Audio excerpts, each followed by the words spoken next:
Bueno, entonces es la clase 7, esta es la primera parte. Vamos a hacer un repasito de conceptos que hasta nos va a venir bien para el examen. ¿Qué condición debe cumplirse para observar una corriente en un circuito? Cuando tenemos un circuito, ¿qué necesitamos en el circuito para que exista una corriente? ¿Qué elemento conectarían a un circuito para que ustedes vean una corriente circulando? Una batería.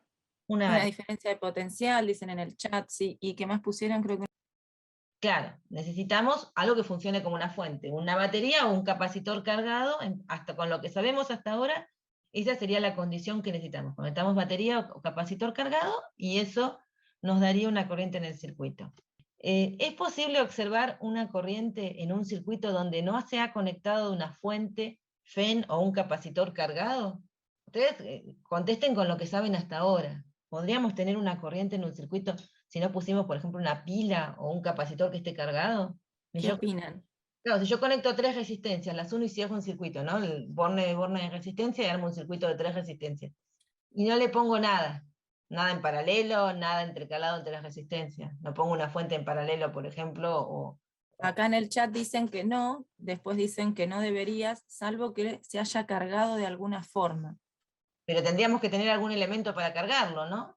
O sea, para que se haya cargado de alguna forma, hasta ahora tendríamos que tener un capacitor, una fuente, algo que pudiéramos cargar. De pasada repasamos Claro, algo, recuerden que las fuentes no, yo se los habíamos dicho, las fuentes como una pila, una batería, en general son recargables, eso quiere decir que muchas veces funcionan como fuentes y a veces conectadas en un circuito donde la corriente entra por el terminal positivo en lugar de salir por ese terminal, lo que estamos haciendo es producir la reacción química inversa y recargando la fuente. Recuerdan que hablamos que una FEN era algo que tenía una reacción química, que de hecho los que ustedes probablemente sepan más de química que yo, o quieran saber más, ¿no? Porque yo tengo negación con la química y la biología, pero en general una fuente cuando está conectada a un circuito con su terminal positivo y negativo directamente a un circuito, lo que hace la fuente es transformar la energía química en energía eléctrica para hacer que las cargas pasen del terminal negativo al terminal positivo de la fuente y sigan el circuito. Y cuando la conectamos al revés, lo que termina pasando es con una fuente, supónganse, ponemos nuestro cargador de celular, lo que estamos haciendo es conectando la batería del celular al revés, digamos. Está entrando corriente por el terminal positivo y yendo hacia el terminal negativo. Eso lo que produce es la reacción inversa en la batería y eso es lo que lleva a que la batería se vuelva a cargar, o sea, corren, lo que si lo piensan así con onda equilibrio químico, es como que, supónganse, empezó a ocurrir la reacción hasta que se agotó, bien, y cuando uno cambia un factor externo para producir que esa reacción ocurra en sentido inverso y vuelvan a tener ¿cómo se llaman? Reactantes, los que están primeros, ¿no? Los reactivos de la claro. batería, que cuando empieza a ocurrir la reacción van hacia los productos, ¿no? Ahí cuando se acaban los reactivos o llegan a un cierto valor de reactivos, se alcanza el equilibrio térmico, la pila ya no genera más energía. Entonces, si uno produce la reacción inversa y lo vuelve de vuelta a tener los reactivos, que nunca llega al 100%, ¿no? Pero va hacia ese lado, entonces tienen la posibilidad de volver, cuando la sacan y la ponen en un circuito, que esa batería empiece a producir nuevamente la reacción porque la hemos cargado. Eso es importante porque creo que estaba preguntado en el examen y les costó un poco responder. ¿Cómo se relaciona la integral de flujo del campo magnético con las líneas de campo magnético? O la integral de flujo de un campo a través de un área, que observen que no estoy hablando de que sea cerrada, es un área, con las líneas de campo. ¿Qué podrían decir? ¿Hay No me alguna? acuerdo si era cero. ¿Cuándo da cero el flujo de un campo, en general, digamos? Claro, sin tener en cuenta si es campo magnético o eléctrico. Si es ¿Cuándo da cero? paralelo. Cuando es paralelo al diferencial de área, ¿no? No, perpendicular, porque es producto escalar. Claro, perpendicular, Es que sí. veníamos con el producto vectorial a full, ¿no? Entonces, Claro, sí.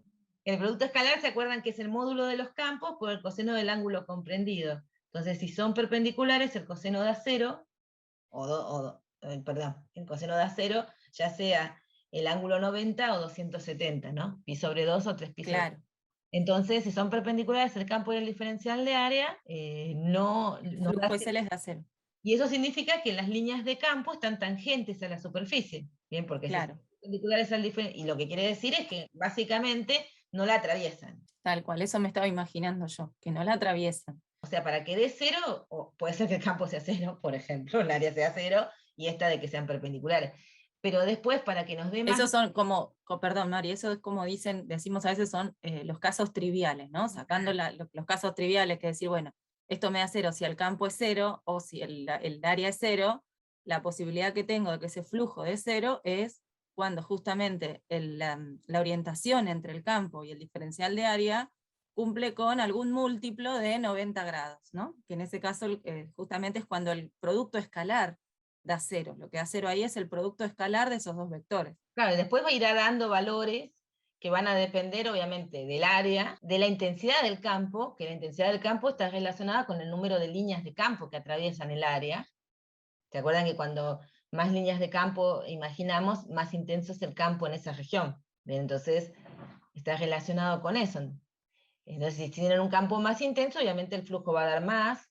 Y después tenemos que ver cuándo es positivo y negativo, que ahora lo vamos a repasar con unos dibujitos. Entonces, acá nos preguntan cuánto vale el flujo del campo magnético a través de las siguientes espiras de radio A y n vueltas. Entonces, ahí tenemos 3 espiras. Fíjense, lo que tenemos son la primera de la izquierda, es una espira circular, supuestamente tiene radio A y n vueltas, que está sobre un campo que está saliente de la pantalla. La espira del centro está con un campo que es paralelo a la pantalla, está apoyada sobre la pantalla, pueden imaginarse, y la espira de la derecha es un campo, está atravesando la región del área, del diferencial de área, pero con un cierto ángulo. Ven que se llama tita en este dibujo. Entonces pensemos, el diferencial de área de esta espira, ¿hacia dónde se va? ¿Entrante a la pantalla o saliente? Recuerden que hay una reglita para saber hacia dónde apunta el diferencial de área de una curva. Que es la misma que usamos cuando usamos la ley de Ampère, ¿no? Dicen que es saliente, dicen en el chat. Entonces, ese flujo nos daría positivo o negativo. O cero. A ver, ¿qué piensan ellos? O sea, el diferencial de área saliente, o sea, va para nosotros, ¿no? Apunta saliendo de la pantalla, y el campo, que son todos esos puntitos, ¿para dónde van? ¿Van también saliente, apunta para nosotros o no? Eso nos va a definir el signo de este producto escalar, ¿no? Por lo menos el signo podemos decir, positivo, negativo, o cero. Sería positivo, dicen. Claro, y nos daría, como son Muy paralelos, bien. la integral del módulo del campo por el diferencial de área, que si miran el campo además es uniforme, ¿no? O sea que les terminaría quedando B por el área de la espira. Y acuérdense que si tiene n vueltas, eso que dijo Marisa, B por A sería para una vuelta, Claro. así que si tengo más de una, tendré que multiplicar esa cantidad que me da de una espira por la cantidad de vueltas que tenga la espira, ¿no? O sea, esto es como puedo pensar como que esas espiras están o para atrás de la pantalla, ¿no? La tengo todas igualitas, ¿sí? Una atrás de la otra, ¿se entiende? Y la estoy viendo así de frente a esta espira. Y ahora el campo, en el caso de la del medio, ¿cuánto les daría el flujo? ¿Positivo, negativo o cero? Acá nos preguntan por qué el diferencial de A es saliente. Tenés que pararte, poner la mano derecha, o sea, tenés que caminar, imaginarte que vos podés caminar sobre esa curva, y cuando la caminás, para que tu cabeza sea el diferencial de área, no, a ver. Sí, está bien. Siempre te queda recorriéndola en sentido antihorario, entonces el área encerrada te queda sobre tu hombro izquierdo. Claro. Entonces siempre que vos la camines en ese sentido antihorario, el diferencial de área es saliente. Esa es una de las definiciones que les decíamos, repasen por ahí bien eso desde análisis 2, que es cuando definieron bueno, esta cuestión de caminar sobre una curva y el diferencial de área que representa, ¿no? Acuérdense que el diferencial de área siempre es perpendicular al área, ¿no? Siempre es normal, decimos, o perpendicular al área que estamos calculando. Y el del tema que si es saliente o entrante tiene que ver con para dónde uno recorre la curva. Esto de recorrerla en sentido antihorario genera un diferencial de área positivo y tiene que ver con que si uno recorre la curva, siempre el área le queda a su izquierda. Esa es la definición de un diferencial de área positivo. Si la área te queda, en este caso eso es saliente. ¿Sería de la superficie? Sí, desde la superficie que encierra. Claro. Ah, ahora sí. Claro, el Pensaba diferencial que de área estábamos hablando de la curva. Claro. vos caminás por la curva, pero esa curva, como es una curva cerrada, limita una superficie, Claro. Sí, sí. ¿no? O sea, están relacionadas las dos cosas. Por ser una curva cerrada, te queda una superficie limitada por la curva. Entonces vos caminás Sí, sí. por la curva, pero el diferencial de área es perpendicular a la superficie, limitada por la curva. O sea, es como una cosa que vamos y venimos. Bueno, y en el caso del medio, ¿cuánto nos daría el producto escalar? Porque el diferencial de área, la curva está dibujada así, el diferencial de área sigue en esta curva apuntando hacia nosotros, ¿no? Entonces la pregunta del millón es, ¿cómo nos da ese flujo? 0, porque son perpendiculares. Claro, cero, y ahí se ve en el Muy dibujo bien. pasando tangente el campo, ¿no? Nada está atravesando la curva, pasa paralelo a la curva. Y en el caso del último, ¿cómo les quedaría la parte de la integral? ¿La integral de qué? ¿Qué pasa ahí? Que fíjense que el campo ahora tiene una dirección, ¿no? Que forma un ángulo con respecto al diferencial perdón, al diferencial de área, ¿no? Forma un ángulo θ con respecto al diferencial de área. ¿Cuánto Hay nos una componente paralela y otra perpendicular. Muy bien. La Perfecto. Y perpendicular se entonces, cancela bien, y queda la paralela. ¿Qué sería? perfecto. Y ¿Cuánto? esa paralela vos la podés escribir como ¿quién? ¿Te aparece un coseno de θ o un seno de θ? ¿Qué te aparecerá? Porque básicamente hay que resolver el producto escalar. Queda un escalar. Claro, de los dos lados debería quedar lo mismo, ¿no? En el chat dicen seno, bueno, tenemos las dos opciones, seno y coseno. A ver, No, vamos, sí, el coseno es para el producto escalar. Producto de los módulos por el coseno del ángulo, el producto escalar, y la cuenta se acaba ahí, ¿no? Porque es un escalar lo que da el claro, producto escalar, como su nombre lo indica. El producto vectorial, luego de hacer el producto de los módulos por el seno del ángulo, eso nos da el módulo del producto vectorial. Además, uno o resuelve bien el producto vectorial con el determinante o hace la regla de la mano derecha, pero además tiene que asignarle dirección al producto vectorial. Pero en este caso, que es producto escalar, la cuenta se queda ahí, porque el flujo es un producto, es un escalar. Así que nos queda con la. claro. Entonces ahí aparecen los tres casos donde, por ejemplo, en el primero nos había quedado, el producto escalar nos había quedado el módulo del campo por el diferencial de área, el dibujo da que el campo es uniforme, así que sale de la integral, entonces el primer trámite que es B por A nos da B por el área de la espira, que es pi por el radio al cuadrado. Y el N porque tengo N espiras, para sumar las contribuciones de todas las espiras. Acá es 0, así que no me esfuerzo más, y acá es parecido a esto, solo que, como dijeron hoy, tengo que mirar la componente paralela al diferencial de área, que es la que nos da con el coseno del ángulo. Entonces, el producto escalar nos queda el módulo del campo, el módulo del diferencial de área, por el coseno del ángulo comprendido, y como el ángulo no cambia cuando integramos sobre el diferencial del área, el módulo del campo tampoco, todo eso sale en la integral y nos queda multiplicado directamente por lo que da la integral del diferencial de área de la espira, que es pi por el radio cuadrado, que vale A. Y bueno, esto nuevamente, como tenemos n vueltas, después que logramos calcular el flujo a través de una espira, hay que multiplicarlo por el número de vueltas de la espira. Claro, lo que decía hoy Adela de las componentes del campo, ¿no? Claro. Paralela y perpendicular, fíjense que justamente la componente paralela al diferencial de área es B coseno de θ.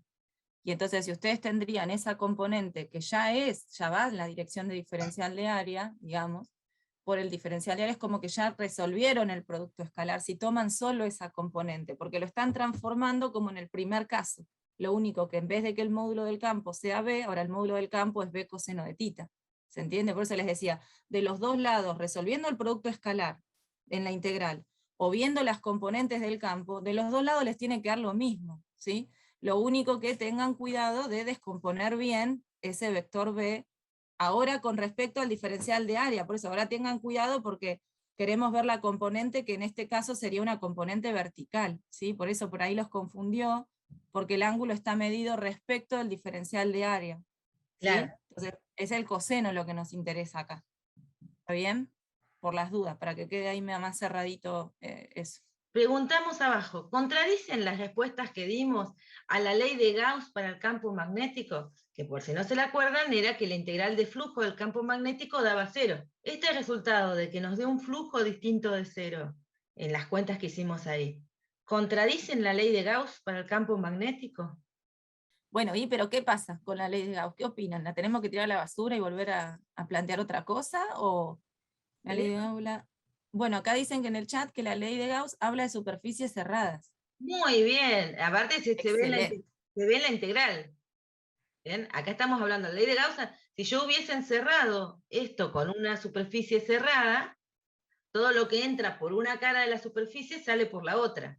Bien, entonces no habría problema. Si yo pongo una esfera, por ejemplo acá, que se vería porque está de costado, pongo una esfera, todo lo que entra por la parte de abajo de la esfera está saliendo por la de arriba, así que nada violaría. Lo que pasa es que esta superficie es abierta.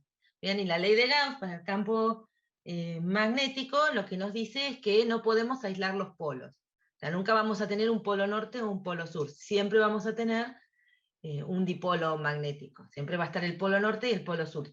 Bueno, entonces de pasaje empezamos la ley de Gauss, por si se la olviden. ¿Viste? Entonces ahora vamos a ver un cambio como de enfoque. Vamos a ver algunos experimentos que hizo Faraday, nuevamente Faraday con sus experimentos. Lo repetíamos nosotros en el aula. Sí, sí, sí. Pero bueno, acá se los tenemos que mostrar así, porque es muy difícil mostrarlo en la pantalla. Y no tenemos tanto tiempo, digamos, para hacerlo. Con ustedes podíamos jugar. Aparte eran de esos experimentos que me encantaban, ¿no, Flavia? Porque uno podía Sí, poner totalmente. todo Estos estaban re buenos. poner todo a 220 que lo intentes vos, ¿no? Este no. En este no sufría yo. No, este justo no. Este no. ¿Qué es lo que está pasando, no? ¿Qué representa la foto?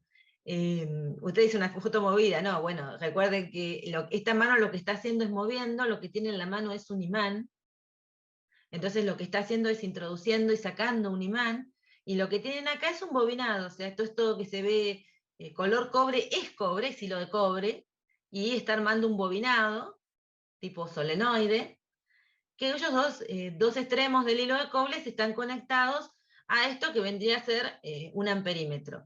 O sea, ustedes en general, si hubieran usado en el laboratorio, o los que estuvieron alguna vez en un laboratorio, teníamos lo que sería un multímetro que seleccionábamos la función amperímetro. Bueno, también vienen cosas que son únicamente amperímetros, esto sería el caso. Entonces lo que está haciendo el amperímetro es contarnos si hay o no corriente atravesando el bobinado del solenoide. O sea, el amperímetro cierra el circuito, porque un amperímetro tiene que estar conectado en serie porque tiene que pasar por él la corriente que quieren medir, y entonces determina si en el bobinado hay una corriente. Entonces ese bobinado no tiene fuentes, está todo el enroscado, todo el solenoide, todas las espiras una tras de la otra que se conectan al amperímetro, que obviamente no es una fuente, es un instrumento de medición que lo único que hace es decirnos si pasa o no corriente. Y lo que nos muestran los dibujos de la derecha es que si está introduciendo el imán con el polo norte hacia adentro, se produce una corriente, si miran acá la flecha, en la dirección que si miran del lado de la mano, sería sentido antihorario. Esto de horario y antihorario, recuerden que siempre depende de qué lado ustedes estén mirando, así que si ustedes imaginan que están del lado de la mano, si acá estuvieran mirando ustedes, cuando se introduce, verían esta corriente circulando en el sentido antihorario.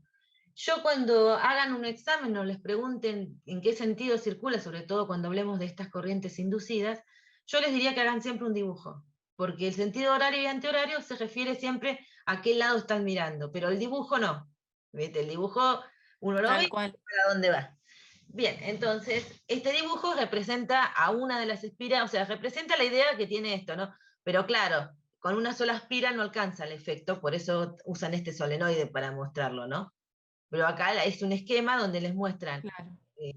como si pudieran un bobinado y están metiendo un imán, cuando se mete un imán circula la corriente en esa dirección. Cuando lo sacan, que es la de abajo, ven que acá tienen una flecha que la mano la están moviendo en la otra dirección, la corriente circula en el sentido contrario. Y si se quedan quietos con el imán, ven que no hay ninguna flechita arriba de la mano que indique movimiento, no pasa nada. O sea, miremos todos los dibujos. Acerca el imán, veo las flechitas rojas para la izquierda. En el dibujo nos muestran una corriente inducida que vista desde el lado de la mano es antihoraria, y el amperímetro nos mide una corriente. Dejamos el imán quieto, no pasa nada. El amperímetro no mide corriente, nosotros no vemos la corriente en el dibujo. Movemos el imán, sacándolo, alejándolo de la espira, con su polo norte alejándose de la espira, y se induce nuevamente una corriente, pero lo hace en el sentido contrario. Entonces acá tienen la descripción: se acerca el imán a la espira, se detecta en el amperímetro una corriente inducida distinta de cero en la espira, aunque no haya una fuente conectada. Se deja quieto el imán, no hay corriente inducida, se aleja el imán de la espira y detectamos en el amperímetro una corriente inducida distinta de cero en la espira, aunque no haya una fuente conectada. Entonces, la conclusión de este primer experimento es que es posible generar una corriente inducida, o sea, podemos tener una corriente en un circuito al que no se le ha conectado una fuente de tensión. O sea, un circuito sin un capacitor cargado o sin una fuente, una FEM, o sea, una batería, podemos generar una corriente, y esa corriente la vamos a llamar corriente inducida. Y aquello que origina la corriente, que ahora vamos a tratar de caracterizarlo, es a esa fuente que en realidad no existe, que la estamos produciendo como un efecto, en este caso, de mover un imán. Después vamos a ver otras formas de producirlo y cuál es el verdadero origen. En este caso es mover un imán, pero se la vamos a llamar FEN inducida, o sea, como que vamos a inducir una diferencia de potencial que está... que produce esa corriente. O sea, sin una fuente, sin un capacitor cargado, podemos tener una diferencia de potencial en un circuito. Al recorrerlo podemos tener completo, ya no nos da cero, la integral esa que decíamos, el camino cerrado ya no nos va a dar cero, sino que nos va a dar la FEN inducida. Bueno, entonces vamos a seguir analizando un poco más esta idea de la FEN inducida para entenderla más, porque siempre cuesta un poco entender esto. Sí, sí, tal cual. Entonces, porque lo que necesitamos es una ecuación, que la vamos a tener, en un ratito la vamos a tener y de hecho la vamos a aplicar, pero antes de tenerla es mejor estudiar el fenómeno, ¿no? Para que uno le quede claro, qué dice esa ecuación. Entonces, vamos a analizar ahora, ya vimos que lo que veníamos aprendiendo hasta la última clase que charlamos acaba de cambiar, acabamos de pasar a otras condiciones, que las vamos a dar un nombre dentro de un rato, en la cual, sin fuente, o sea, en la cual podemos tener una FEN y no hay fuentes ni capacitores cargados, o sea, no, los generamos de otra forma. Entonces, ahora decimos, vamos a analizar cómo se modifica el flujo del campo B del imán, producido por el imán, a través de la espira. Entonces vamos a ver primero. En el caso A es el de acá arriba, estamos introduciendo el imán dentro de la espira. ¿El flujo aumenta o disminuye? Consideren que, aunque acá no parezca mucho en el esquema, pero consideren como que la espira es un área cerrada, bien cerradita, ¿sí? Por ahí eso los puede llegar a confundir. Esto está dibujado así justamente porque es para medirlo, pero tratamos de que esas dos puntas estén lo más cerquita posible como para que quede limitado, ¿no? Un circuito, ¿está bien? Claro. Entonces acá en el chat nos dijeron que aumenta. ¿Cómo se dieron cuenta de eso, que aumenta? ¿Cómo lo podrían explicar? Porque de eso depende después cómo vayan a pensar estos problemas, ¿no? Claro, sí, sí. Porque no es solo el aumento, o sea, está bien respondido, o sea, el flujo en este caso. Estaría bien si estamos hablando del flujo en valor absoluto. Claro. Eso es importante, o sea, porque también tiene un signo. Recuerda que ahí tenemos siempre el problemita de que las cosas negativas en valor absoluto, el valor absoluto, el módulo de ese valor aumenta, pero si es negativo, es un número más chico. O sea, si yo tengo -1 y después nos da -10, uno dice aumenta, no aumenta, está decreciendo, si lo hace formalmente, pero su valor en módulo está aumentando. Eso tengan en cuenta. Estamos pensando en módulo por ahora, para poder analizar qué pasa. Si tuviéramos que darle el signo, por ahí contestamos un poquito distinto, pero ahora el módulo... Claro, aumenta en negativo, digamos, como dicen. Hay claro, una materia que más dice negativo. eso. Como se hace más negativo, claro. Se hace como... más negativo o menos negativo, esas cosas. Uno... Pero bueno, digo, ¿cómo se dan cuenta, más allá de ese resultado, cómo hay que pensarlo esto, ¿no? ¿Cómo podemos decir, cómo pienso esto? ¿Se aumenta, disminuye o no pasa nada? ¿Qué tengo que ver ahí? ¿Cómo lo pensarían? A ver, si sale. No, ¿por qué dijeron que aumenta? Porque lo dijeron bastante convencidos, ¿no? Uno solo lo dijo, pero bueno, es como que... Bueno, sí, yo... no importa, alguien lo dijo. Acá cada respuesta es la totalidad. Es así. El sentido de la corriente, dicen en el chat. Pero estamos analizando el sentido de la corriente acá. Eso viene un poco después, ¿no? Eso es lo que estuvimos hablando hoy de la integral de flujo, porque justo lo que vimos al principio era el repasemos un poco las cosas, tenía que ver con eso. Claro. O sea, la pregunta es, ¿cuándo aumentaría o qué condiciones se tendrían que dar para que aumente el flujo del campo magnético, por ejemplo, ¿no? O lo podemos pensar también por eso, desde el otro lado. Si quiero aumentar el flujo del campo magnético, ¿qué tendría que hacer? ¿Qué se les ocurre que se puede hacer? Era la integral del producto escalar del campo, ¿no? Escalar el diferencial de área. Ustedes dijeron que aumentan, ¿y qué miraron para que aumente, digamos? Anímense, anímense. Valor, no pasa valor. nada. Bueno, ese examen. Claro, no pasa nada. Y los reté muchos, pobrecitos, pobrecites. No, capaz que todavía están medio dormidos, medio temprano también para estas preguntas. Flavia, para hacer preguntas. Marisa, No disminuye porque, porque si el sentido de la corriente fuese como abajo, que No, a usted queda la superficie. Por ahora no miren la corriente, no miren la corriente por ahora. Olvídense que está dibujada la corriente. Piensen solo en el flujo del campo magnético. ¿Qué pasa? Pero, miro la corriente para ver el diferencial de área. No, la corriente no tiene que ver con el diferencial de área. O sea, hay una corriente ahí, después nos preocupamos por ella, pero el diferencial de área para vos es la convención que hablamos al principio, de cómo tenés que recorrer esa curva para que el diferencial de área te dé positivo, digamos, te dé hacia tu cabeza. Y bueno, entonces aumenta si tengo el diferencial de área en el mismo sentido que el campo. No, que el diferencial, vamos por partes.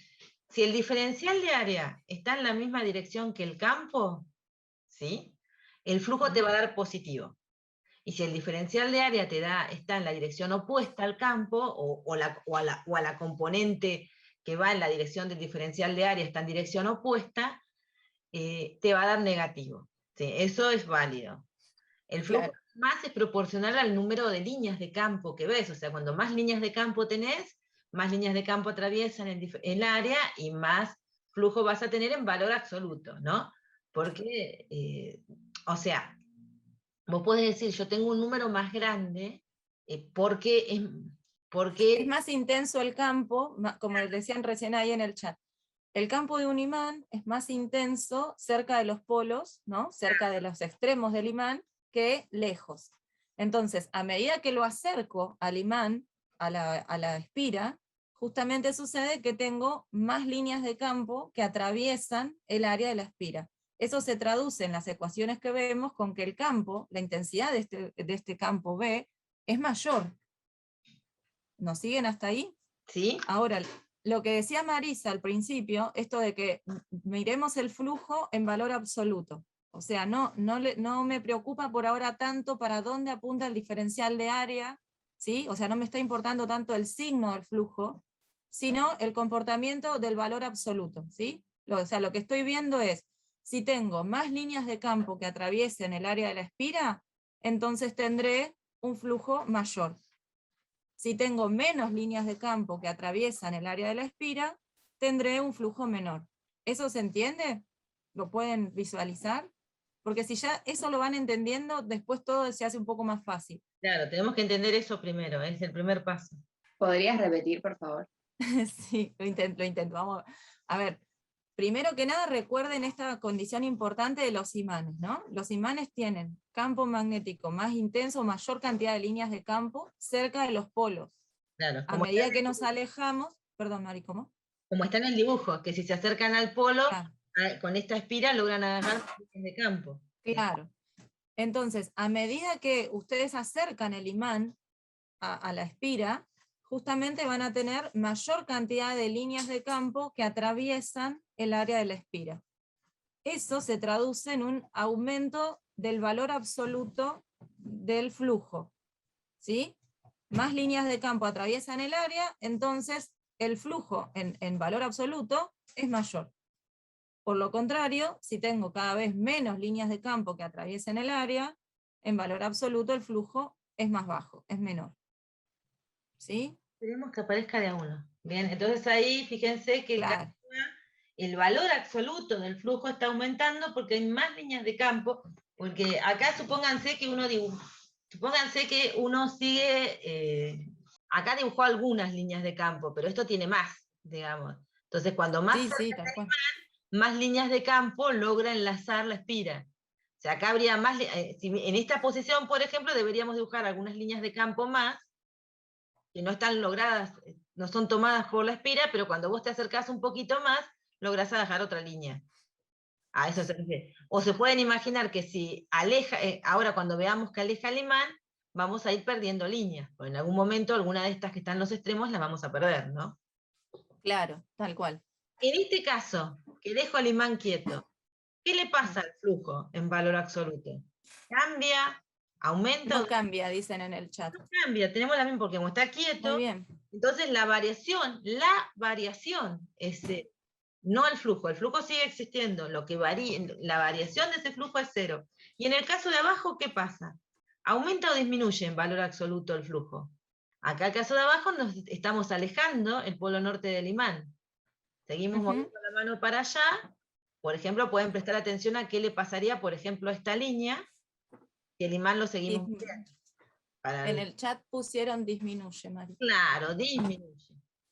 Entonces ahora analizamos, por lo menos analizamos el valor absoluto. En un caso tenemos más líneas de campo pasando, o sea que en valor absoluto tenemos más flujo, en el otro caso se hace 0 y en el otro caso va disminuyendo. ¿Cómo son las líneas del campo inducido? Ahora vamos a hablar quién es el campo magnético inducido, producido por la corriente inducida en la espira. Ahora sí, miremos la corriente, porque sabemos que existe, que se ha generado producto de que estamos moviendo el imán para introducirlo. Acá generamos esta corriente.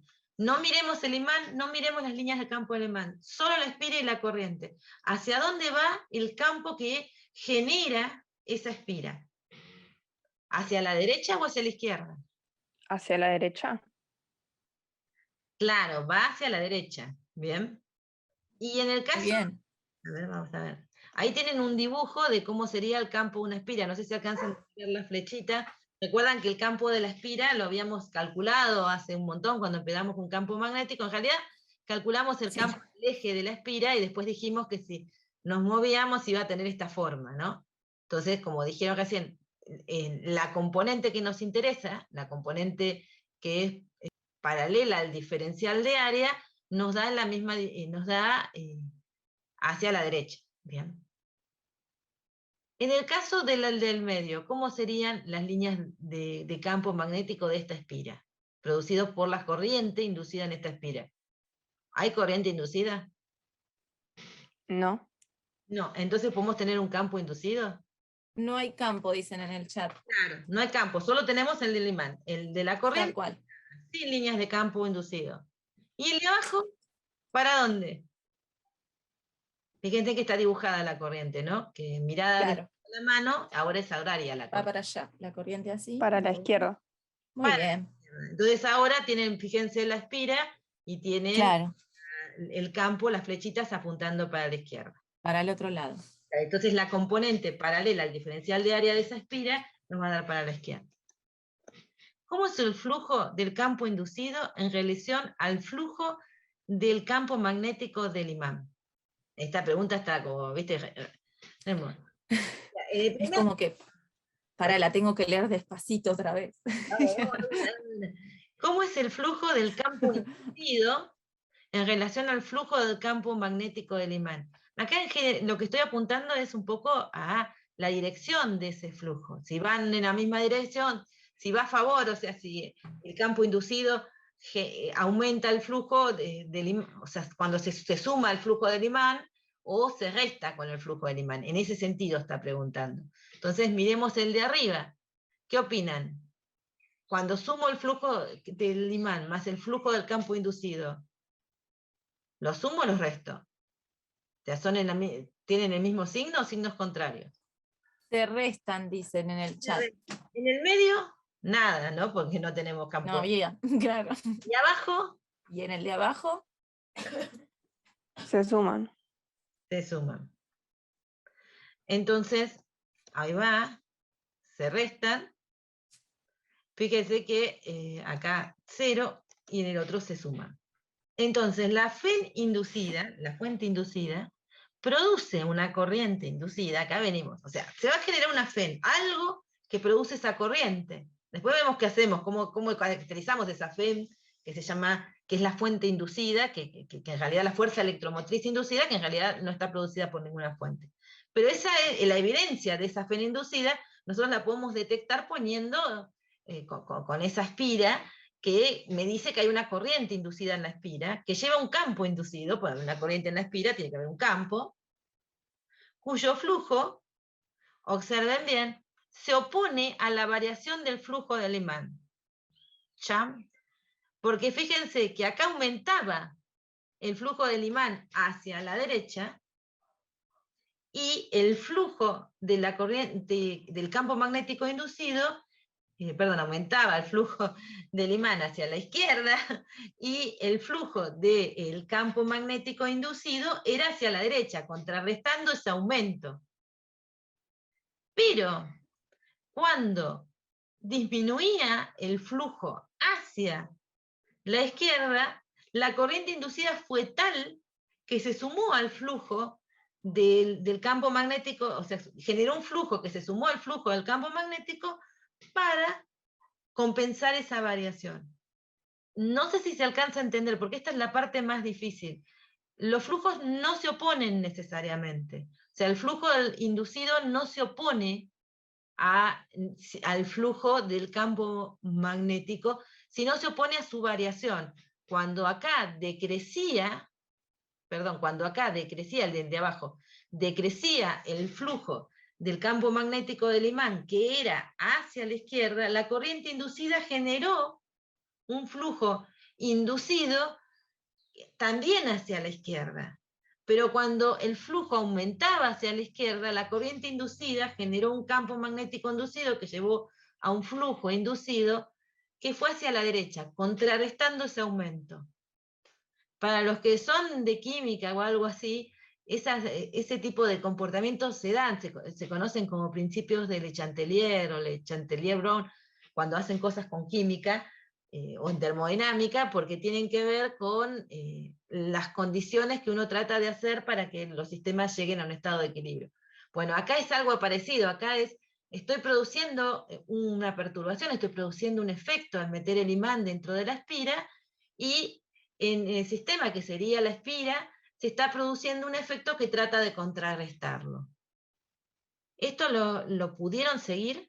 Porque es fundamental entender esto.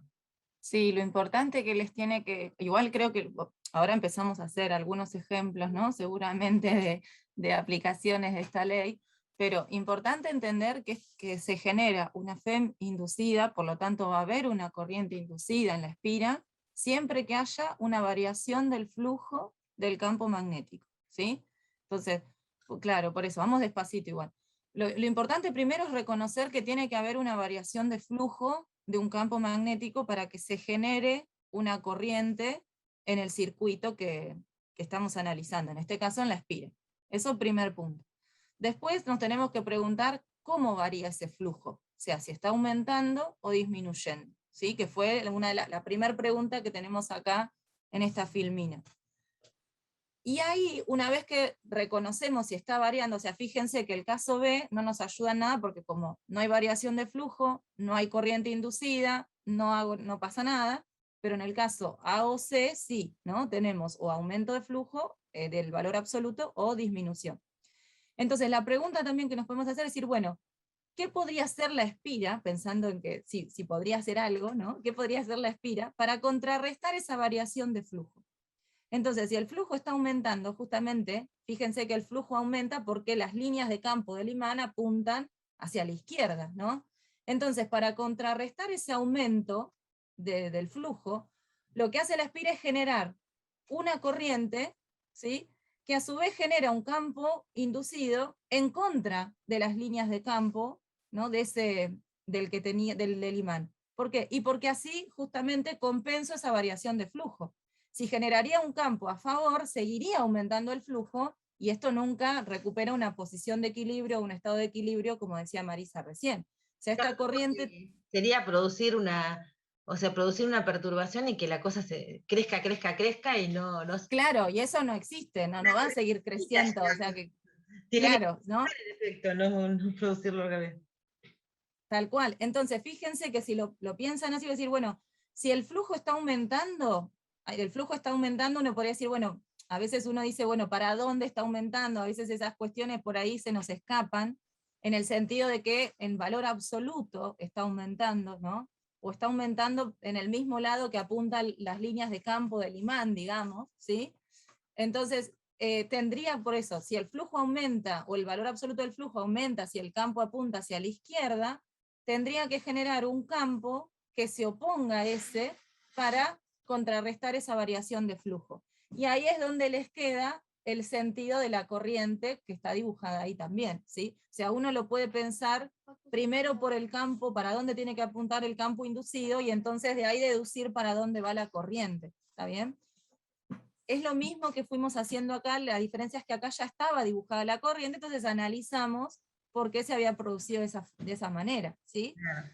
Pero por eso, lo importante que primero les vaya quedando analizar si el flujo está variando, y entonces cómo está variando, y a partir de ahí seguir analizando qué tendría que pasar para contrarrestar esa variación.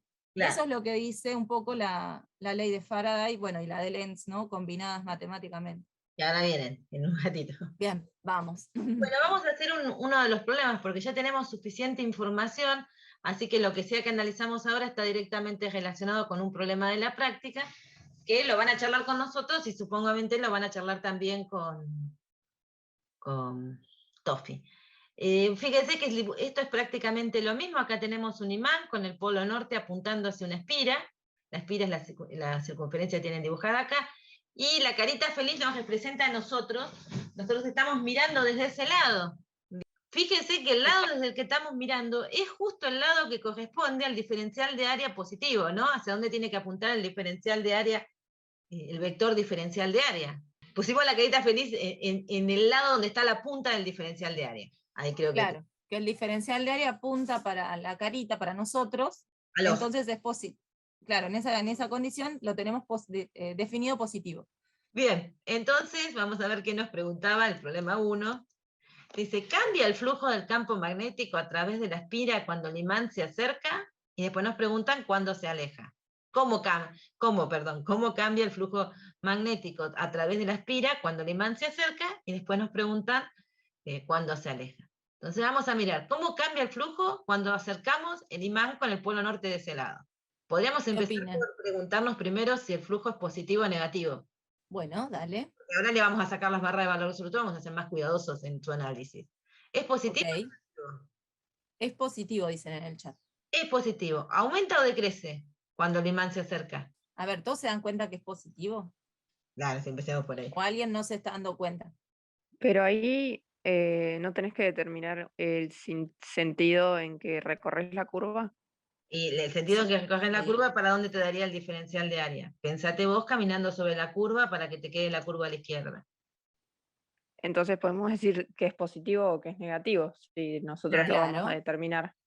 Claro, pero vos pensás que si vos ves la curva de modo que te queda a la izquierda, suponete que este lado de la curva es lo que está hacia el frente, no me vas a ver el cursor porque lo acabo de pasar se ve un puntito rojito. Bueno, esto sería el diferencial de área, porque este lado es el que está al frente. Si ven el puntito, este es el frente. O sea, la van caminando como que primero van para adelante de la pantalla y después para atrás de la pantalla, ¿no?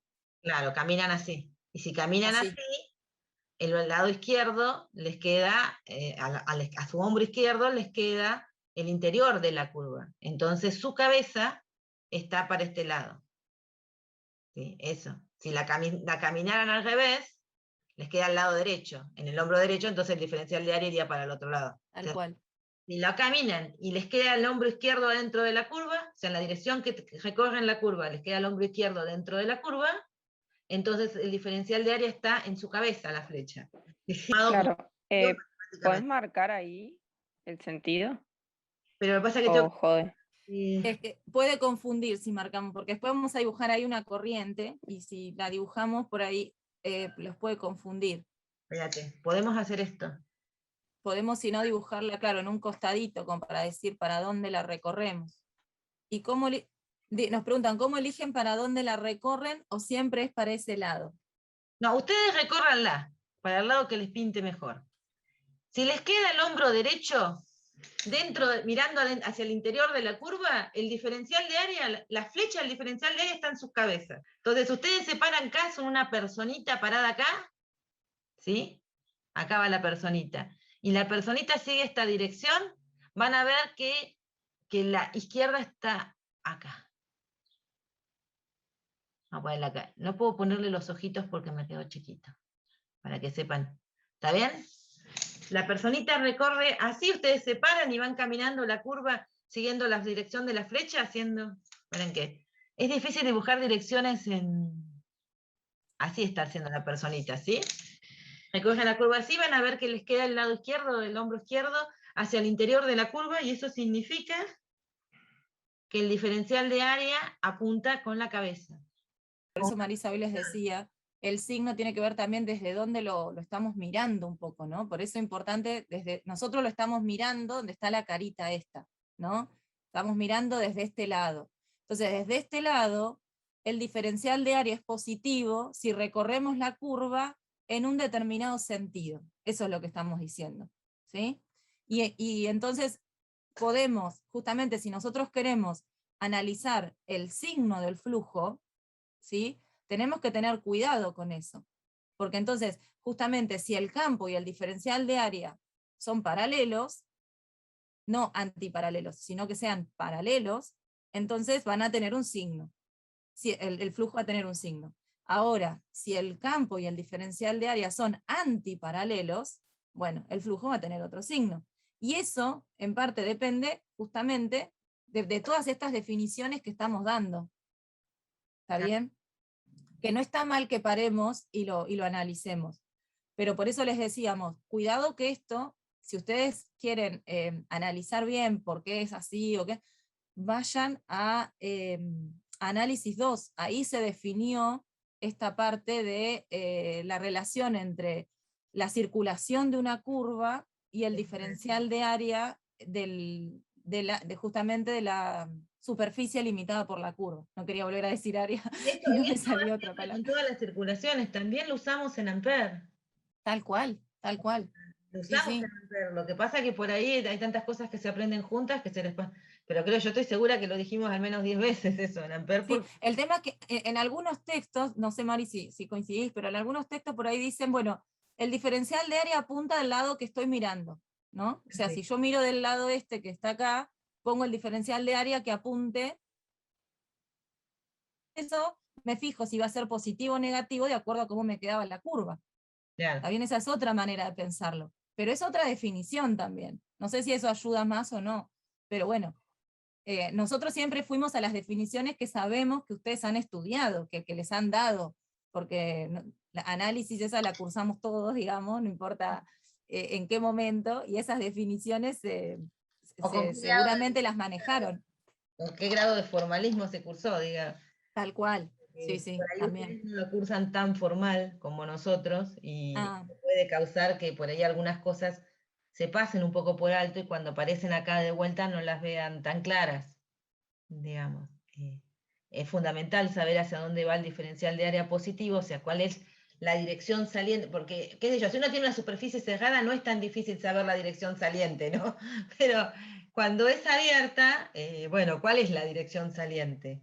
¿Cuál es la dirección en la que voy a suponer que sale y cuál voy a suponer que entra, digamos, en nuestras cuentas? Porque necesitamos poder saber qué signo darle, porque no es lo mismo este diferencial de área que si lo tomo en la dirección contraria. A eso me refiero. Bueno, espero que lo hayamos entendido, entonces volvamos a la pregunta, que ya me lo había olvidado. Tomando el diferencial de área hacia el ojo de la carita feliz, el flujo nos estaría dando positivo. Y dijimos, ¿aumenta o disminuye?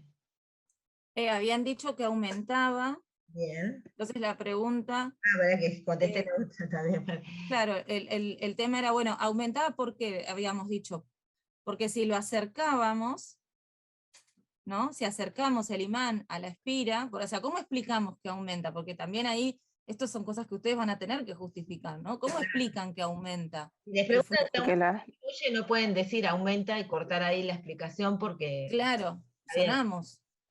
Falta el justifique, ¿no? O falta, sí, dale, a ver. Porque aumentan las líneas de campo que encierra la espira. Claro, las líneas de campo que Perfecto. atraviesa la espira están aumentando, y están Bien. aumentando además en la misma dirección que el diferencial de área. ¿Bien? Entonces, tiene Ese es el otro tema que ustedes ahí definen el signo, ¿no? Se aumenta en el mismo sentido que entonces el flujo va a ser de tal signo, ¿está bien? va a aumentar, digamos. Y después de ese, y cuando se aleja, ¿qué pasa? ¿Qué pasa? Disminuye. Disminuye. Bien. Bueno, entonces aumenta, decrece. Otra pregunta. Indicar la dirección de la corriente inducida. Ay, no te puedo creer, tiene dibujo. Mierda. Vamos. Bueno. Indicar la dirección de la corriente inducida en el caso anterior. ¿Para dónde querrían que ocurra la corriente inducida? Y después no van a aparecer, no me di cuenta que las flechas no están animadas. Si miramos desde el lado de la carita feliz, ¿para dónde quieren la circulación de la corriente inducida? ¿En la dirección que va el tipito o en la dirección contraria?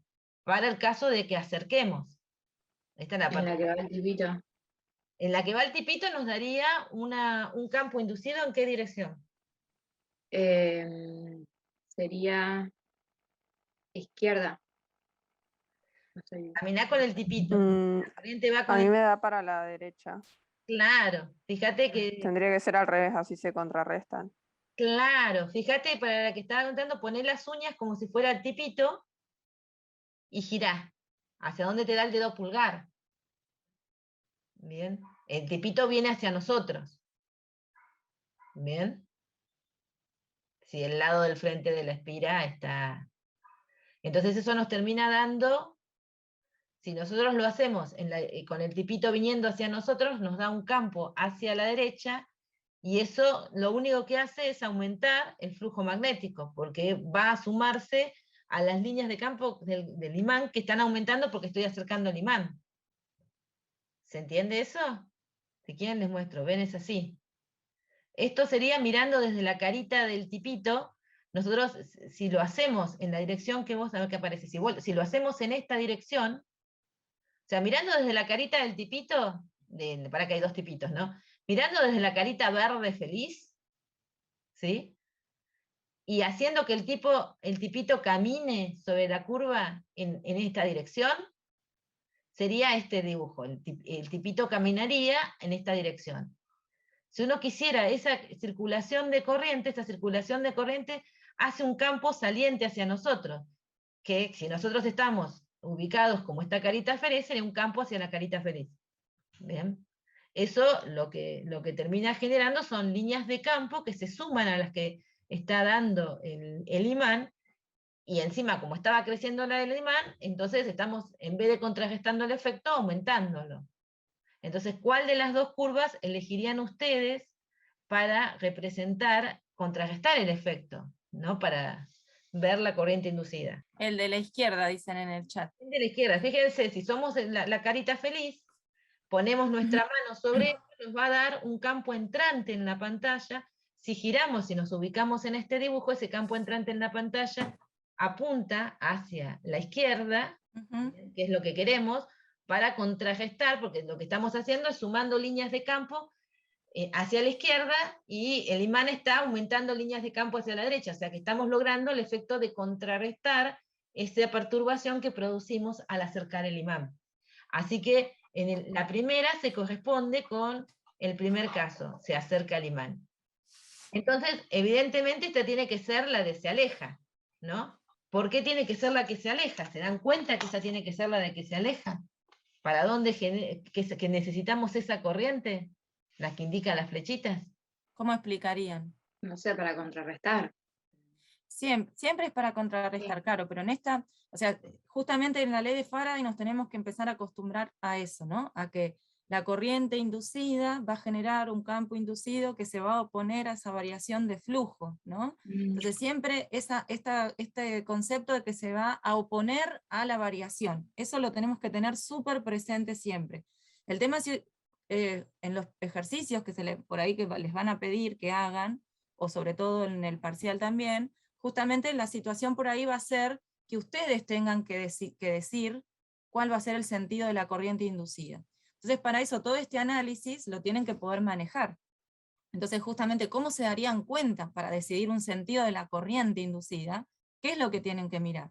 Bueno, primero que nada decíamos, hay que ver que el flujo del campo magnético esté variando. Eso es fundamental, porque si el flujo no varía, no va a haber corriente inducida. Ahora, una vez que sabemos que el flujo varía, nos preguntábamos si está aumentando o disminuyendo. Porque como la corriente inducida se va a oponer a esa variación, justamente este campo inducido, que es el que se genera cuando aparece la corriente inducida en la espira, ese campo inducido tiene una dirección y un sentido, ¿no? Que justamente aparece contrarrestándose a la variación del flujo del otro campo. Yo sé que parece un trabalengua y se lo estoy tratando de hacer lo más ameno posible, pero ese es el camino que tendríamos que tratar de seguir para pensar estos problemas. Ahora, fíjense que si el imán se alejaba, ¿no? Teníamos entonces cada vez menos líneas de campo del imán atravesando el área de la espira. Por lo tanto, dijimos que el flujo disminuía. Entonces, si tengo que contrarrestar esa disminución del flujo, ¿qué hago? O ¿qué hace la espira, mejor dicho, ¿no? Genera una corriente que a su vez genera un campo inducido que va a favor del campo existente. ¿Se ve eso? Porque si va a favor del campo existente es como decir, suma un poco más a ese flujo para que no disminuya tanto. Se apoyan la mano sobre la segunda circunferencia, que representa la curva en la imagen.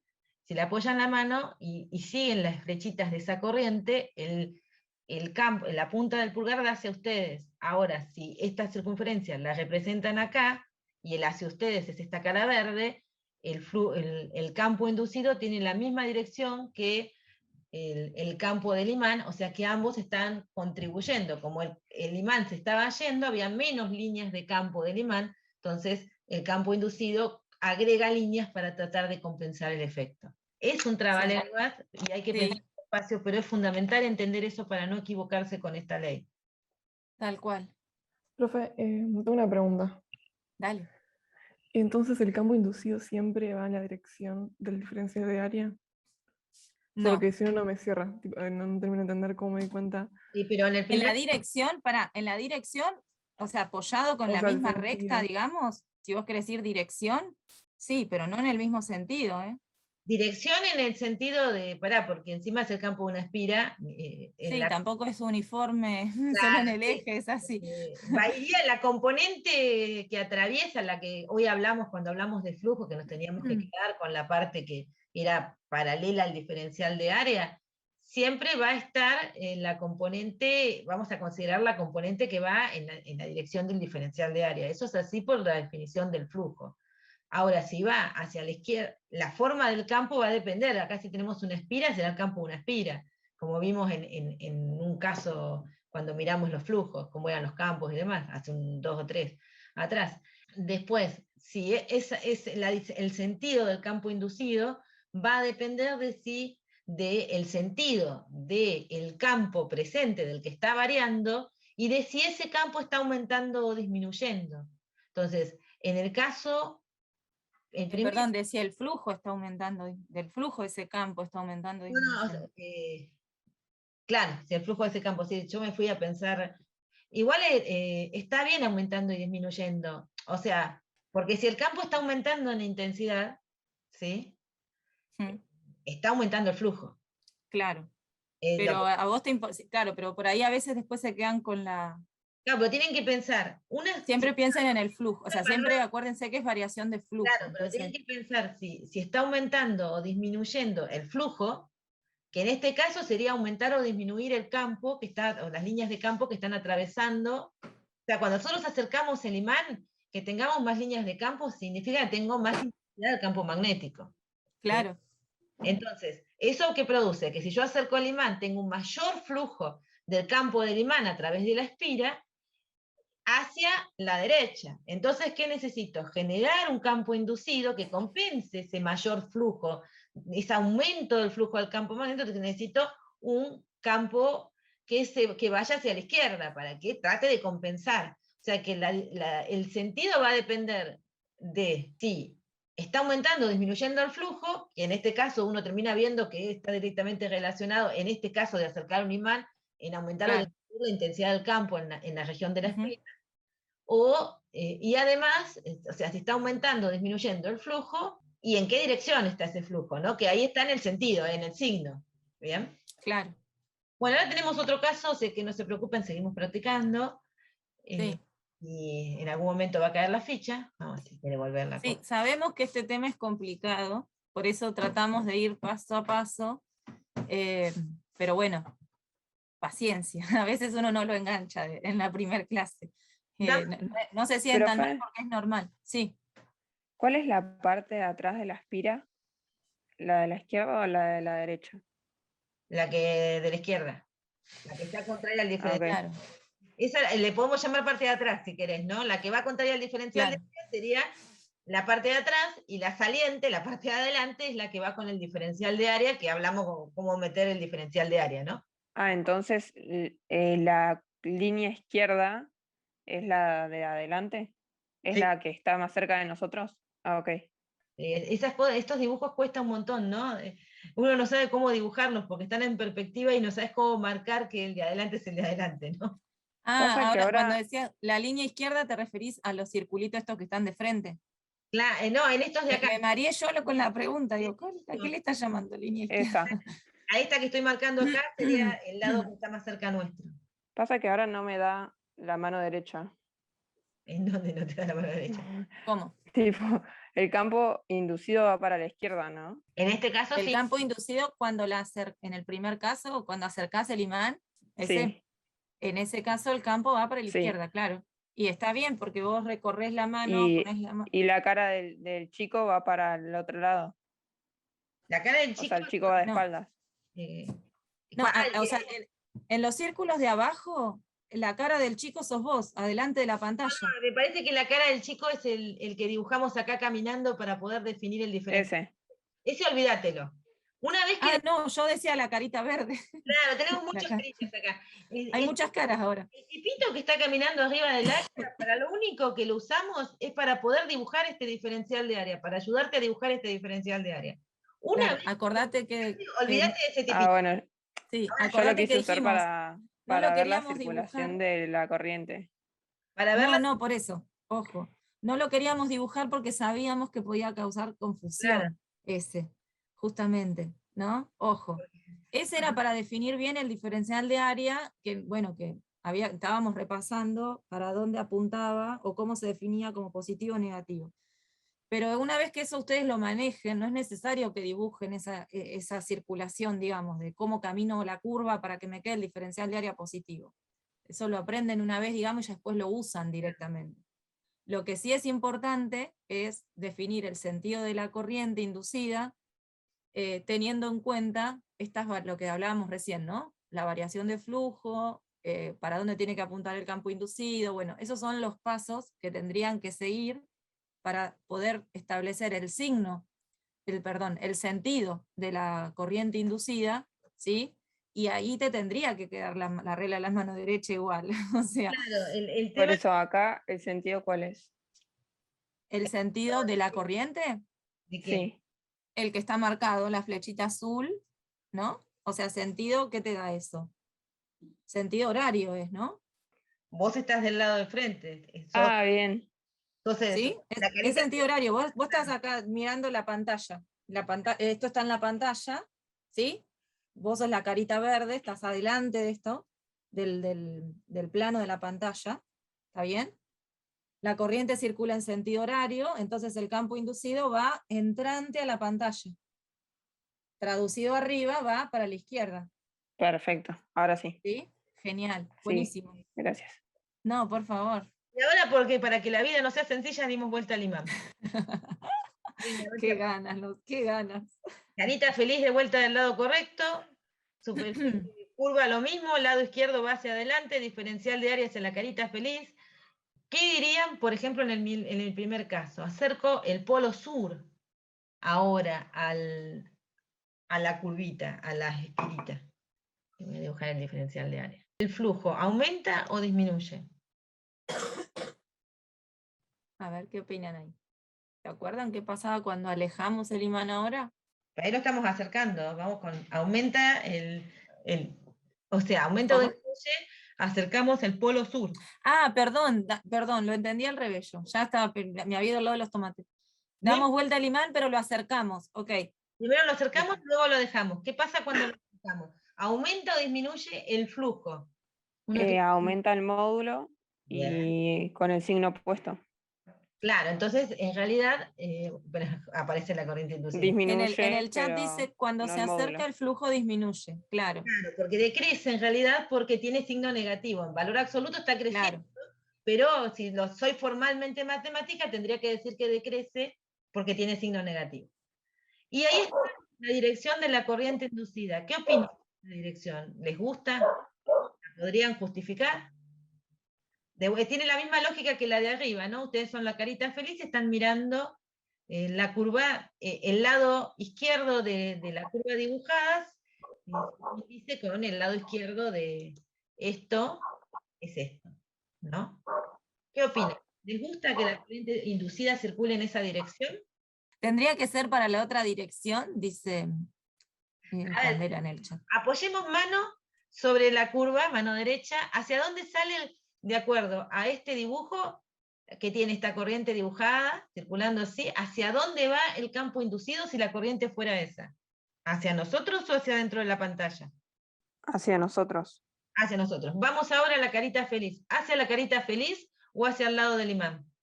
Hacia la carita feliz, dicen en el chat. Hacia la carita feliz. Ok. ¿Hacia dónde estaba, si lo decimos en valor absoluto, aumentando el flujo? ¿Hacia la carita feliz o hacia el lado del imán? Hacia el imán. Hacia el imán, o sea, que era más negativo, ¿no? Entonces, ¿nosotros qué necesitábamos? Poner un flujo positivo que compensara esa situación. Menos negativo. ¿O no? ¿Menos o más? Decrece negativamente, ¿qué significa? Más Si negativo. aumenta el flujo hacia la izquierda, quiere decir que se hace cada vez más grande, pero contrario al diferencial de área, cada vez más grande en valor absoluto, pero cada vez más negativo. ¿Y eso qué significa? ¿Crece o decrece? Un número que se hace cada vez más negativo. Decrece. Decrece. Entonces nosotros en realidad necesitamos un número positivo, algo que vaya en la dirección positiva, ¿no? Para compensar eso negativo. Y está bien, nuestra corriente nos genera un flujo positivo para compensar ese efecto de un flujo cada vez más negativo. Sí, dicen en el chat. ¿Están de acuerdo que, sí, ahora dicen en el chat, que entonces el campo inducido estaría bien con esta corriente inducida, sería entonces apuntando hacia la carita, ¿no? Hacia la carita feliz, y eso se corresponde con que necesitamos aumentar, o sea, este campo inducido lo que está intentando es contrarrestarse, o contrarrestar el decrecimiento del flujo de este campo del imán, ¿no? Como el flujo de este campo estaba disminuyendo, necesitamos un campo que nos aumente un poco ese flujo. Y ese campo que nos aumente un poco el flujo, entonces tiene que ir a favor del diferencial de área, a favor de la carita feliz. Entonces, si el campo inducido tiene que ir para la derecha, la corriente tiene que circular en sentido antihorario, como está indicada ahí. ¿Sí? Sí, ahora aparecen más sí en el chat. Bueno, ahora tenemos el otro caso, que ahí dice aumento. Bien. ¿Es cierto que cuando acercamos el imán está aumentando?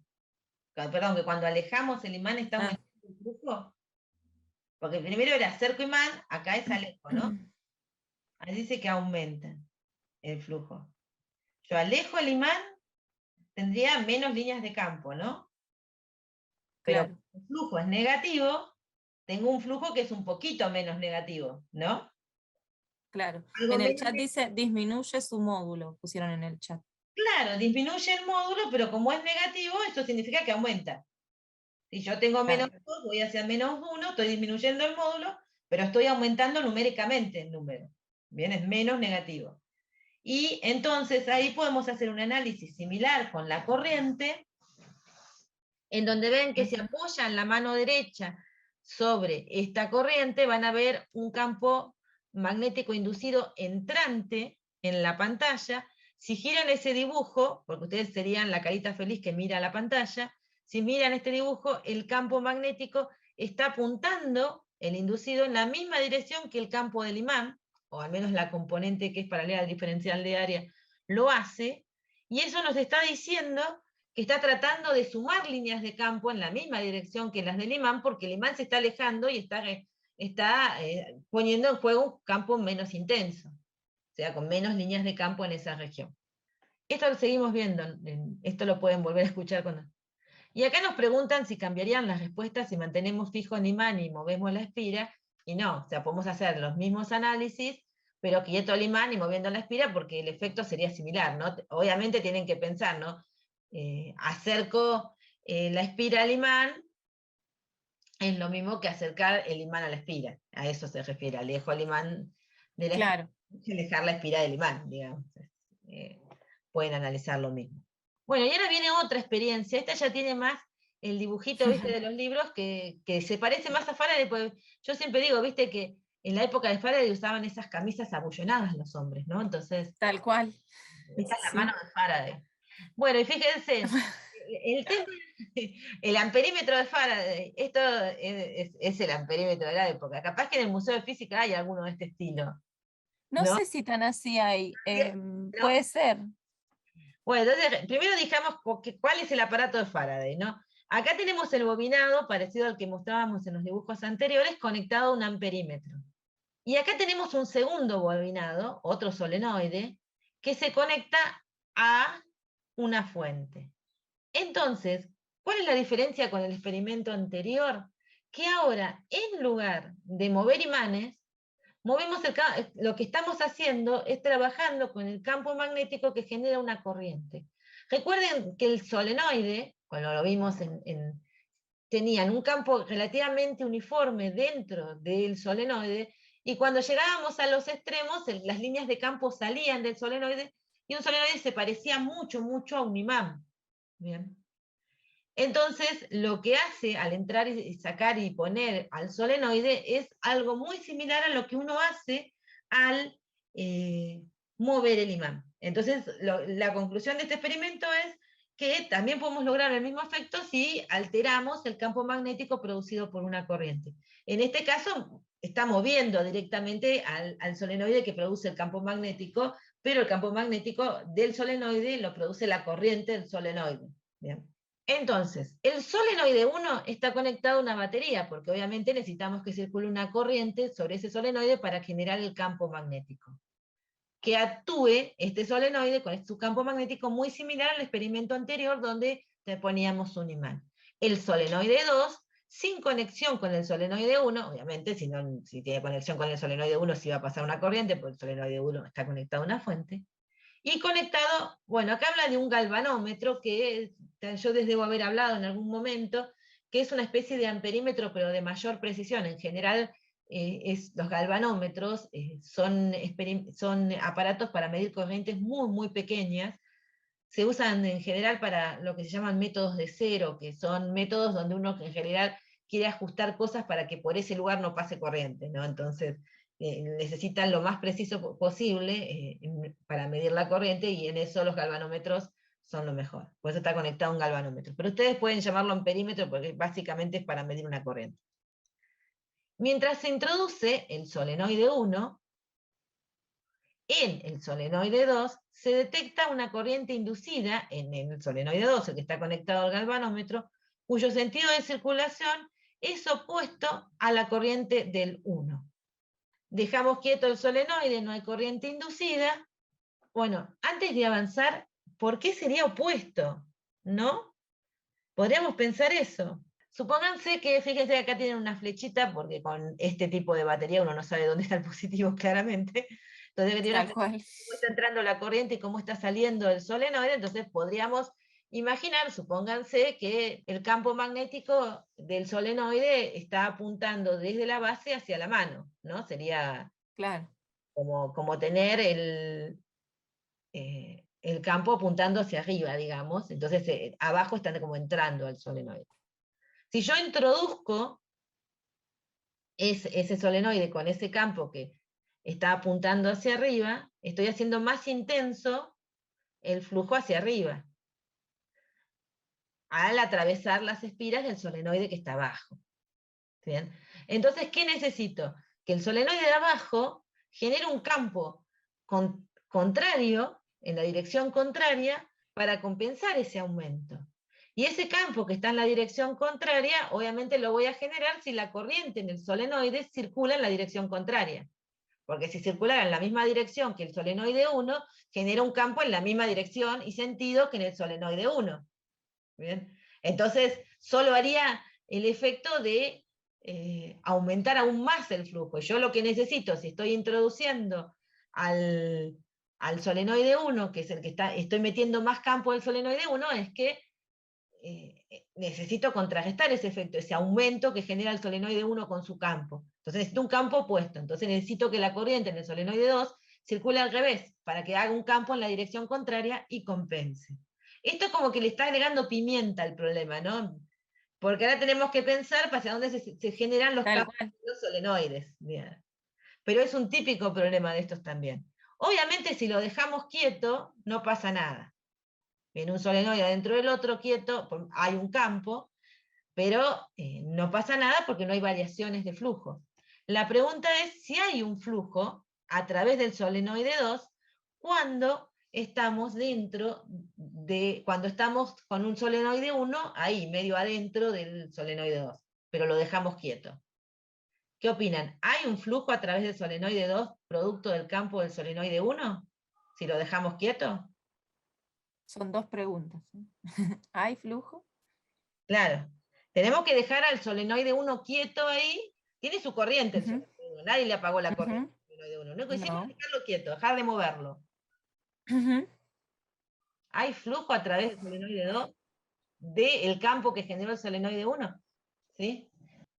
Más trabalengua todavía, ¿viste? Va empeorando. Ay, no, esta parte es terrible, porque es como que tenés que repetir varias veces la misma palabra encima, porque no hay mucha otra manera de decirlo. Entonces, es como que te mareas un montón.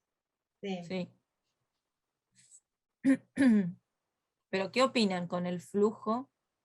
Corriente no hay, ¿no? ¿En el solenoide 2? O sea, no.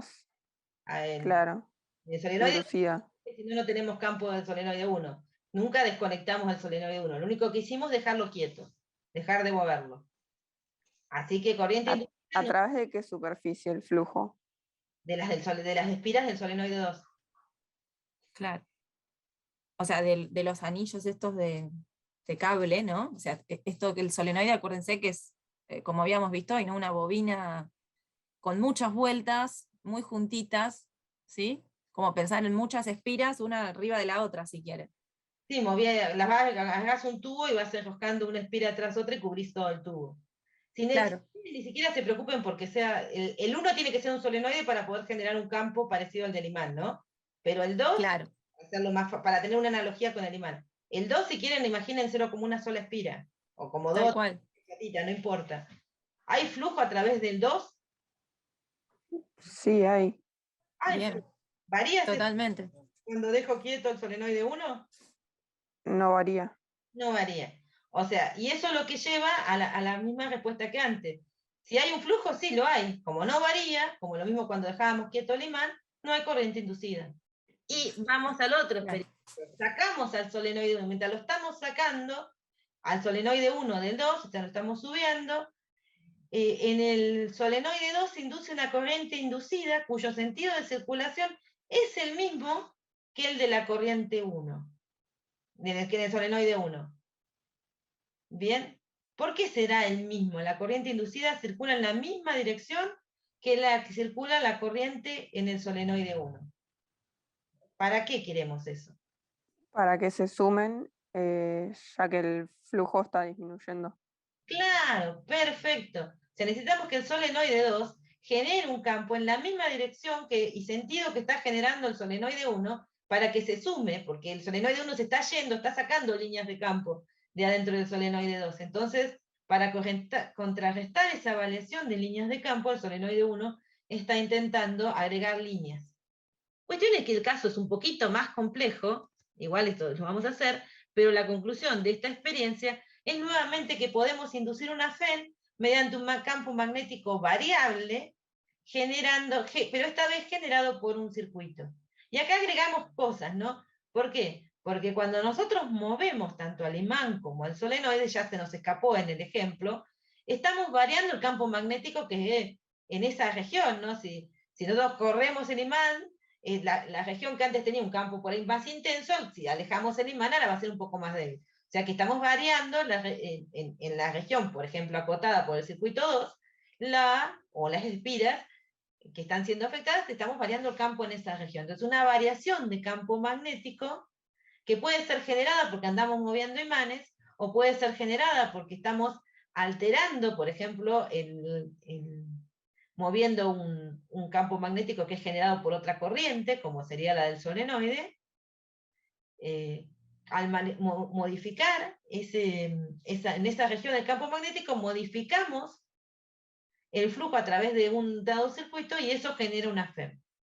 Entonces, la FEM inducida se opone nuevamente a la variación del flujo del campo del circuito 1 en el circuito 2. Antes decíamos, la FEM inducida se opone a la variación del flujo del campo generado por el imán a través de la espira. Acá, como tenemos dos circuitos, decimos a la variación del flujo del campo del circuito 1, que es el que estamos generando nosotros, a través del circuito 2, que es el que está sintiendo el efecto de esa variación de flujo y la trata de contrarrestar. O sea que acá la diferencia con la experiencia anterior es básicamente que el campo lo estamos generando con una corriente y no jugando con imanes. Y ahí tenemos un ejemplo que es bastante común, que lo que tenemos acá son ahora los dos solenoides, es un dibujo un poco más modernoso, ¿no, Flavita? Porque tenemos el solenoide 1, que está acá arriba, está conectado a través de un interruptor de una batería, y el solenoide 2 tiene de vuelta un amperímetro. Y estamos quietos al solenoide, ahí nadie se mueve, no hay ninguna manito moviendo cosas en cuanto a los solenoides, pero sí hay un dedo que se dedica a abrir y cerrar un interruptor. Entonces, cuando abrimos el interruptor, ¿qué opinan? ¿Se generará una FEM inducida en el solenoide 2? ¿El que no está conectado a nada? Supónganse que está cerrado, está circulando una corriente, nadie mueve nada, sabemos que no va a haber corriente inducida, que no hay FEM inducida, que no hay nada, está todo tranquilo. Y de repente abrimos el interruptor y se va a cortar la corriente de repente en el solenoide 1. ¿Se generará una FEM inducida en el solenoide 2? Para mí Ahora sí. le decimos FEM a la corriente. FEM es la corriente necesita una FEM, una fuerza electromotriz para ocurrir. FEM sería lo que reemplazaría una batería, digamos. ¿Te acordás que habíamos dicho que para que haya una corriente, en un circuito teníamos que tener una batería? Bueno, acá no tenemos la batería real, digamos, sobre todo en el solenoide 2, ¿no?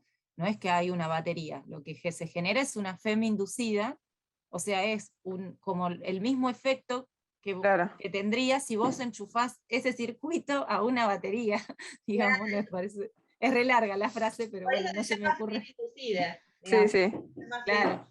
Pero por eso, en realidad el tema es esto, la analogía o lo que genera la variación de flujo del campo magnético es justamente una FEM inducida, que eso se traduce en una corriente que circula por el circuito. ¿Está bien? Pero no se queden con la idea de que FEM es corriente, porque no. FEM es unidades de diferencia de potencial. Claro. Sí, yo me había quedado con que era una batería. Claro, perfecto. Si habías quedado con que era una batería, perfecto. Está bien, está muy bien. ¿Sí? Por eso, unidades de voltios. Unidades de voltios. ¿sí? Ahora tenemos un efecto que actúa como si fuera una batería. Una cosa así te puedes imaginar.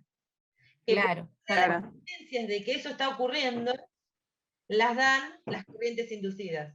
Vos sabés que hay un efecto que actúa como si fuera una batería porque notás la presencia de una corriente inducida. Estamos siguiendo el desarrollo histórico, como Faraday fue haciendo cada uno de sus experimentos para después que viniera Lenz y le formulara la ley porque el tipo no sabía matemática. ¿Bien? Entonces se quedaron mitad y mitad la ley. Ley de Faraday, ley de Lenz. Ahora la vamos a ver, en 2 minutos la vemos. Lo que yo quiero que se den cuenta que... No se genera una corriente inducida. A ver, pensemos, cortamos de repente la corriente. ¿No hay una variación de flujo? Tenía una corriente, había un campo magnético del solenoide 1 atravesando al 2 y de sí, es verdad. Se genera una variación de flujo. Entonces en el solenoide 2 se va, de hecho también en el 1, después lo vamos a ver, pero en el 2 se va a generar una corriente inducida. ¿Ven? Y si ahora cierro, de hecho, ¿cómo va a ser esa corriente inducida? Y al abrir el interruptor, vos haces desaparecer bruscamente el campo magnético que generaba el solenoide 1, pues ya no tiene corriente. Entonces, inmediatamente el solenoide 2 va a tratar de generar una corriente inducida en la misma dirección que tenía la corriente del solenoide 1 para poder generar un campo. Se necesita generar un campo que contrarreste esa desaparición rápida del flujo porque anulamos la corriente en el solenoide 1. Si ahora cerramos el interruptor y se quiere establecer la corriente, les va a pasar lo mismo. Se quiere establecer la corriente, otra vez hay una variación de flujo y el solenoide 2 se va a oponer. Bien, va a generar una corriente contraria en este caso porque no quiere que aparezca ese flujo que antes no estaba. Claro. Claro, piensen que esto es como que uno prende, apaga, ¿no? Podemos hacer ese mecanismo de prender, apagar, ¿no? Con ese interruptor. Entonces circula, no circula, circula, no circula. Y ahí es donde estamos generando esas variaciones de flujo. Este tipo de comportamientos de que apagar y cerrar y abrir interruptores genera corrientes inducidas puede ser muy intenso dependiendo de los bobinados que están en juego. O sea, si es un solenoide chiquito, obviamente no, pero si es un solenoide, una bobina muy grande de algún equipo industrial, y eso puede causar una corriente inducida muy grande que logra atravesar el aire, digamos, que se genere una chispa. O sea, son peligrosos en algunos lugares jugar con los interruptores. No estamos hablando de la llave de casa, ahí no se va a generar una corriente inducida que nos va a matar, no se preocupen, ahí no va a pasar nada. Pero sí puede llegar a pasar si el bobinado secundario, o sea, es una bobina grandota de una empresa o algo que hacen, por eso a veces se tiene cuidado en cuando se desconecta algo. Y yo tenía una anécdota, pero ya no sé si estos chicos la vieron, porque ya... no sé, dudamos ya. Dudamos y contarla. Claro, yo estaba embarazada de mi hijo, digamos que va a cumplir 23, por eso digo que probablemente lo hayan visto en la película, pero la pasaron muchas veces en la tele. No sé si vieron la parte de Titanic, ellos tienen unos bobinados gigantescos para producir las corrientes dentro del barco, y cuando se está haciendo todo el carajo, se está hundiendo todo, qué sé yo, y están tratando de mantener la luz y la corriente circulando porque necesitan sacar el agua del barco para que dure unos minutos más para que salga alguien más. Mientras están haciendo un ataque de desesperación, se les saltan las llaves y ellos vuelven a cerrar y se electrocuta uno. Bueno, cuando va a cerrar la llave, cuando está cerrando la llave, bueno, justamente porque esa corriente inducida que se generó cuando uno trata de cerrar bruscamente el interruptor para poder volver a restablecer todo, los bobinados se opusieron a ese cambio, generaron una corriente inducida enorme, y bueno, entre todo lo que estaba pasando, humedad, tipo me mojador, listo, fuiste. Y ahí se apaga el barco y se termina de hundir y todos gritan y qué sé yo. Pero cuando vienen a ver la película, miren el momento porque en el se van ardiendo interruptores hasta que se electrocutan, digamos. Esa es la parte que más le interesó a Mari de la película, por eso siempre es una anécdota de que... Había un alumno que decía que me miraba y me decía, uno que nos habíamos encariñado, ¿te acordás? Que decía, ustedes cuando miran las películas siempre se la pasan analizando las cosas. Claro, era como que no, estas personas están mal, no, conocí su sentido así como... En vez de verlo, están viendo cómo es que se electrocutó, cómo era el tamaño del bobinado. Claro, no, de ahí bien de la historia de la película, o sea, lo que se contaba, nada. ¿No? Que se equivocan en las teorías, ¿no? Cuando se hacen esas películas, viste, que quieren los cuánticos y entran a explicar, no, el agujero de gusano, no sé qué, vos decís, pero dejalo a la boludez. Sí, lamentablemente los físicos somos así. Bueno, entonces ahora sí vienen las leyes, por fin, tanto inicio, tanta explicación para llegar a la ley, por fin. Entonces, tenemos primero una ley que se llama ley del Lenz, que lo que dice es que la corriente inducida genera un campo magnético inducido cuyo flujo se opone a la variación del flujo a través del circuito. Eso lo venimos diciendo, ¿no? Si genera una corriente que tal cual. que genera un campo, que genera un flujo, que se va a oponer a la variación del flujo a través de un circuito. Esta ley de Lenz nos está diciendo específicamente que tenemos que tener el circuito, ¿no? Porque si no, Tal cual. es una corriente inducida. Si no sonamos. Claro, la ley de Faraday es un poquito más general, porque la ley de Faraday dice que la FEN inducida en un circuito es igual a menos la variación del flujo magnético a través del mismo. Pero cuando estamos refiriendo a la ley de Faraday, si bien ahora en lo siguiente vamos a trabajar específicamente con que haya circuitos, ¿no? Donde esa FEN se genere, la ley de Faraday, así como está, no necesita que tenga un circuito. Vamos a ver después, cuando veamos ondas, que vamos a usar esta ley de Faraday y no va a haber ningún alambre, ninguna espira, ¿sí?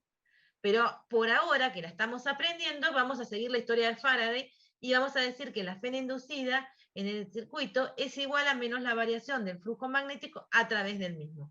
Y ese circuito lo vamos a suponer real, vamos a suponer un alambre puesto. Y esto, lo que dice la ley de Lenz, está todo contenido en el signo menos. Es decir, acá está el flujo magnético, bien, que es la integral de B escalar diferencial de área, que venimos analizando. Estamos viendo la variación de ese flujo, y eso está relacionado con la FEN. Y el signo menos significa que si, por ejemplo, el flujo está aumentando, el signo menos significa que la FEN se genera al revés para producir la corriente en la dirección tal que reduzca el flujo, o sea, tal que reduzca la variación del flujo a través del ciclo. Claro. Es lo que venimos analizando, siempre oponiéndose a la variación de flujo.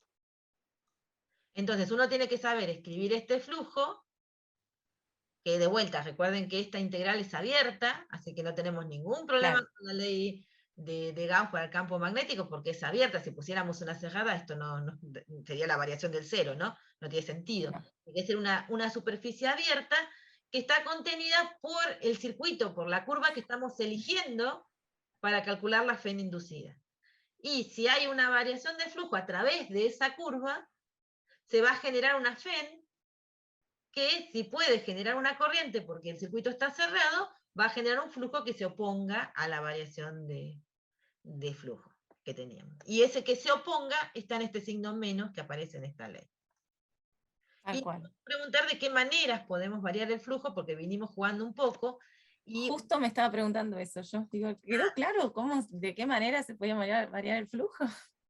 Acá tenemos tres maneras, en realidad dos están metidas dentro del mismo. Una es variar la intensidad del campo, ¿no? Entonces, si variamos la intensidad del campo, obviamente va a variar el flujo. Lo aumentamos, lo disminuimos, va a variar el flujo. La otra opción es variar la dirección del campo. ¿Bien? Porque si variamos la dirección del campo, varía ese coseno que aparece cuando ponemos módulo de 1. No, podemos no variar el módulo, entonces te queda el módulo de 1, módulo diferencial de área, pero aparece el coseno del ángulo. Entonces, si variamos la dirección del campo, va a variar eso, la dirección del campo en relación al diferencial de área, y eso nos va a producir también una variación de flujo. Y la última es que variemos el área del circuito, o sea, aumentemos o disminuyamos el área del circuito. O sea, no se mueve, no gira el campo, no varía su intensidad, nadie mueve imanes, nada. Podemos llegar a tener una región con un campo magnético uniforme, pero yo tengo una espira que se va achicando, se va agrandando, y eso me va a variar también el flujo, porque va a variar el área que estoy atravesando. Es la otra forma de variar el flujo. Y una acotación respecto de esta ley es que esta FEN es la integral de circulación del campo eléctrico. Esta integral la vinimos hablando, y hasta hoy esa integral nos daba 0. Hasta el día de hoy, hasta que empezamos la clase de hoy, que eran las condiciones electrostáticas o estacionarias, que no había variaciones de corriente, entonces los campos que veníamos obteniendo, tanto eléctrico como magnético, eran constantes en módulo, en dirección, entonces no había esas variaciones. Uno decía que esa integral de circulación nos daba 0. Entonces íbamos a un circuito, calculábamos todo. Ahora eso lo acabamos de perder. Ahora no es cierto que recorrer un circuito todo alrededor nos tenga que dar 0. Ahora podemos tener una FEN inducida en ese circuito. Y entonces esa integral de circulación ya no da 0, sino que da la variación del flujo magnético cambiada de signo. La variación temporal del flujo magnético cambiado de signo. Nosotros vamos a trabajar con la que está recuadrada. La que acabo de acomodar acá abajo es la que vamos a usar cuando lleguemos a la parte de ondas, creo que la semana que viene. Pero el día de hoy Pero bueno, es solo esto.